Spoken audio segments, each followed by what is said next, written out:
Assalamualaikum warahmatullahi wabarakatuh dan salam sejahtera kepada semua. Saya Aisyah binti Abdul Malik, wakil daripada kumpulan kami yang terdiri daripada Dr. Muhammad Nazri bin Abdul Rahman dan Encik Muhammad Ashraf bin Mansur dari Fakulti Pendidikan Universiti Malaya ingin membentangkan kajian kami iaitu amalan pedagogi responsif budaya dan pendidikan keamanan di Tadbikan Perpaduan Tinjauan Awal.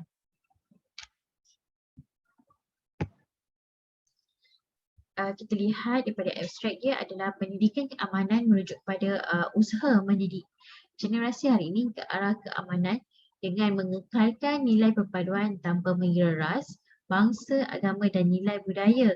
Dan manakala pedagogi responsif budaya merupakan pendekatan pengajaran dan pembelajaran menggunakan sumber rujukan budaya setempat dengan menyampaikan pengetahuan, kemahiran dan pembentukan tingkah laku pelajar. Dan kajian ini adalah bertujuan untuk meninjau amalan pedagogi responsif budaya dan pendidikan keamanan di Tadbikan Perpaduan dalam usaha meningkatkan integrasi kaum di Malaysia. Dan kajian ini telah dilaksanakan atas sekumpulan kanak-kanak yang berumur 4 hingga 6 tahun di Tadbikan Perpaduan yang terletak di Tangkak Johor.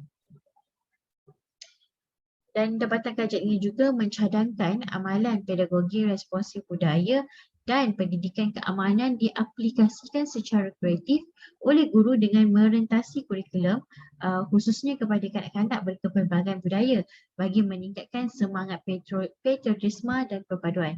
Dan implikasi kajian ini menunjukkan bahawa amalan pedagogi responsif budaya dan pendidikan keamanan memberi nilai tambah dalam pembentukan nilai jati dan perwatakan diri kanak-kanak dalam persekitaran dunia hari ini. Dan di sini kita lihat daripada pengenalan, terdapat 3 elemen utama yang di dalam kajian ini iaitu kepelbagaian budaya yang kita seperti yang sedia maklum, Malaysia merupakan sebuah negara yang mempunyai kepelbagaian budayanya yang sangat unik dan berdasarkan daripada keunikan itu berdasarkan pada keunikan itu tentunya terdapat cabaran dalam mengekalkan keharmonian yang telah kita kecapi selama bertahun-tahun dan bagaimana seseorang guru itu membantu dalam memastikan keharmonian dapat dikekalkan dan perbezaan bahasa, cara hidup dan amalan seharian itu dapat diimplementasikan sebagai salah satu aktiviti pembelajaran di Tadbika bagi memastikan setiap kanak-kanak itu mempunyai kesedaran akan keunikan kepelbagaian budaya yang ada di tempat tinggal mereka. Dan kedua adalah pendidikan keamanan. Ianya berkait rapat dengan kepelbagaian budaya, iaitu pendidikan keamanan ini kita memperlihatkan kepada kanak-kanak akan kepentingan hidup secara harmoni, sepakat dan saling hormat menghormati dalam membentuk kesepaduan sosial dalam kalangan kanak-kanak tadika itu sendiri. Dan seterusnya ianya dapat diperkembangkan dalam aktiviti berkaitan dengan keluarga dan komuniti setempat. Dan pendidikan keamanan ini perlu diberi perhatian yang sewajarnya khususnya kepada guru dalam membantu meningkatkan kesedaran dalam kalangan kanak-kanak tadika sedari awal. Kerana kita tahu kanak-kanak ini merupakan generasi pada akan datang yang menentukan akan keamanan dan keharmonian yang telah kita kecapi selama ini dapat diperkukuhkan lagi dan lebih erat pada masa yang akan datang. Dan seterusnya adalah bercerita dan budaya Malaysia. Menerusi kajian ini, kami memilih aktiviti bercerita. Bercerita berasaskan cerita rakyat dalam membantu pendidikan dalam kalangan kanak-kanak berkepelbagaian budaya. Kita lihat di sini adalah cerita rakyat dan literasi awal kanak-kanak.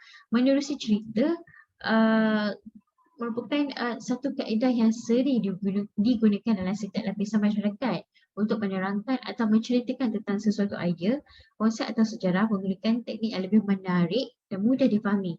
Dan menerusi cerita rakyat ini, ianya memberi peranan akan kreativiti penyampaian cerita dan boleh mempelbagaikan bahan dan metod cerita rakyat itu.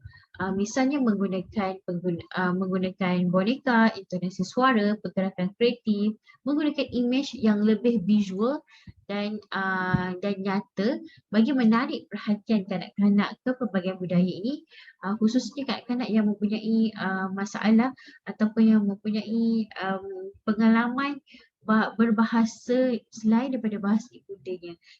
Misalnya kanak-kanak tadika yang mempunyai kanak-kanak tadika yang terdiri daripada pelbagai budaya akan mempunyai masalah apabila masuk ke alam persekolahan, kerana bahasa Melayu itu adalah bahasa kedua mereka. Jadi bagaimana seseorang guru itu menarik perhatian kanak-kanak ini adalah menerusi aktiviti bercerita. Dan kenapa kami memilih cerita rakyat adalah cerita rakyat ini berdasarkan kaum-kaum yang ada di Malaysia, dan kanak-kanak itu sendiri sebagai pengalaman mereka di rumah, pengalaman yang pernah mereka alami di rumah dan dibawa ke sekolah dalam membantu dan meningkatkan pengalaman baru daripada pengalaman di rumah dan bawa ke sekolah dan tambah baik dengan pengalaman yang baru. Okay. Dan kita lihat di sini cerita rakyat dan literasi awal kanak-kanak, kita fokuskan kepada 5 cerita. 5 cerita daripada kaum utama, iaitu cerita masyarakat Melayu, cerita masyarakat Cina, cerita masyarakat orang asli, cerita masyarakat India dan cerita dari masyarakat Sabah dan Sarawak. Dan berdasarkan cerita rakyat ini, ia dapat dilihat sebagai kepelbagaian penduduk itu menjadi satu keunikan dan mengimplementasikan cerita rakyat berdasarkan budaya dalam meningkatkan kemahiran literasi awal kanak-kanak, di samping menyuburkan nilai-nilai pendidikan keamanan dalam diri kanak-kanak itu sendiri. Okay, dan kajian juga mendapati bahawa penyampaian yang menarik oleh guru itu sendiri memberikan daya tarikan kepada kanak-kanak untuk lebih belajar. Dan kita seperti yang sedia maklum, guru itu sendiri sebagai ejen sosialisasi di tadika, dan guru perlu menjadi role model kepada kanak-kanak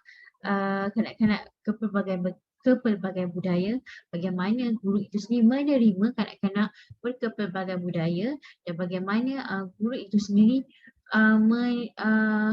mengaplikasikan kaedah yang bersesuaian dan menarik dalam aktiviti pembelajaran. Di samping itu, menyediakan aktiviti-aktiviti yang menarik untuk pelibatan ibu bapa dan masyarakat setempat itu sendiri. Seterusnya adalah pendidikan keamanan.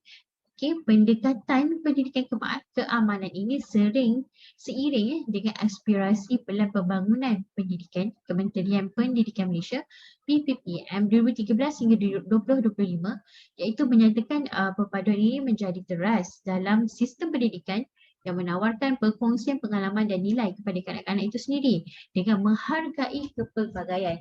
Dan ini juga diperkukuhkan lagi dalam salah satu teras utama Pelan Pendidikan Awal Kanak-kanak Tadika Perpaduan 2021 hingga 2030 yang dikeluarkan oleh Kementerian Perpaduan Negara, iaitu memantapkan elemen kenegaraan, perpaduan dan nilai murni dalam kurikulum pengajaran dan pembelajaran Tadika Perpaduan itu sendiri.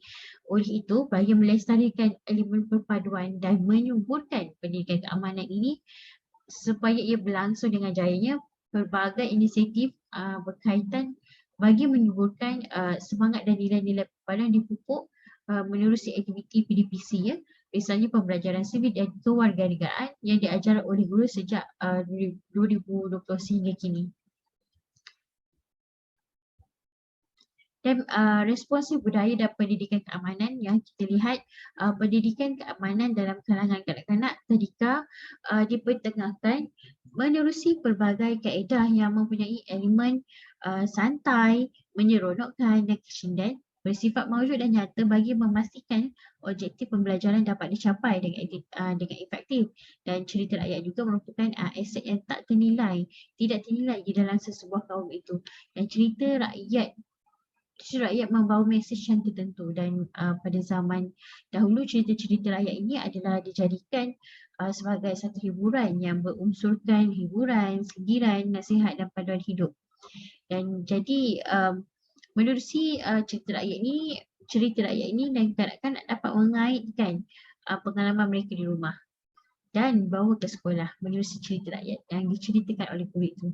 Dan metodologi kajian ini adalah ianya dijalankan di Tangkak Johor dan dilaksanakan melalui tinjauan berbentuk kualitatif, dan sampel kajian ini adalah daripada 5 orang guru tadika dan memandangkan peserta kajian terdiri daripada kumpulan yang sama, maka data telah dikutip dan menggunakan pendekatan kualitatif pelbagai tempat, dan pelaksanaan pedagogi responsif budaya dilaksanakan ke atas kumpulan kanak-kanak yang berumur 4 hingga 6 tahun seperti yang dinyatakan sebentar tadi, yang terletak di Tangkak Johor, yang seramai 5 orang guru terlibat dalam kajian ini. Dan dapatan kajian ini dan perbincangan kajian melalui temu bual turut mendapati responden menyatakan bahawa pedagogi responsif budaya dan pendidikan keamanan menerusi cerita rakyat, lagu dan tarian rakyat dapat memperkenalkan lagi seni, tradisi dan budaya yang pelbagai yang terdapat di Malaysia kepada kanak-kanak dengan lebih santai. Dan cerita, lagu dan tarian rakyat yang digunakan dalam kurikulum kepelbagaian budaya dapat dijadikan sumber pengajaran dan pembelajaran dalam penerapan nilai sejagat kepada anak-anak. Dan cerita, lagu dan tarian yang disampaikan dapat memberi pengetahuan baharu kepada kanak-kanak.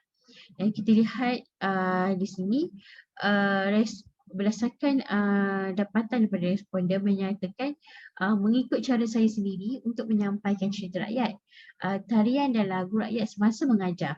Dan sebagai seorang guru, kita perlu kreatif untuk memperkenalkan sesuatu budaya masyarakat Malaysia menerusi cerita rakyat dan makanan tradisi, dan penyampaian perlu dengan bahasa yang mudah dan sambil mengulang-ulang maklumat tersebut. Dan ianya bukan saja dapat memperkenalkan cerita, lagu dan tarian rakyat, tetapi juga memperkenalkan lagi kepelbagaian budaya kepada kanak-kanak itu sendiri. Dan kesimpulan daripada kajian ini adalah pedagogi responsif budaya dan pendidikan keamanan memberikan kebaikan terhadap proses pengajaran dan pembelajaran yang dijalankan oleh guru, khususnya dalam persekitaran murid yang pelbagai budaya. Dan guru perlu peka terhadap reaksi yang ditunjukkan oleh kanak-kanak, dan secara keseluruhannya peranan guru itu sendiri mendasari pada setiap teknik yang ingin disampaikan kepada kanak-kanak. Dan kreativiti guru perlu dilihat secara menyeluruh agar dapat memberikan kesan aktiviti pembelajaran yang terbaik dalam kalangan kanak-kanak. Mungkin itu sahaja pembentangan daripada saya. Jika ada sebarang komen dan cadangan, boleh email kepada saya iaitu aisyahhumaira21@gmail.com. Terima kasih dan jumpa pada masa yang akan datang.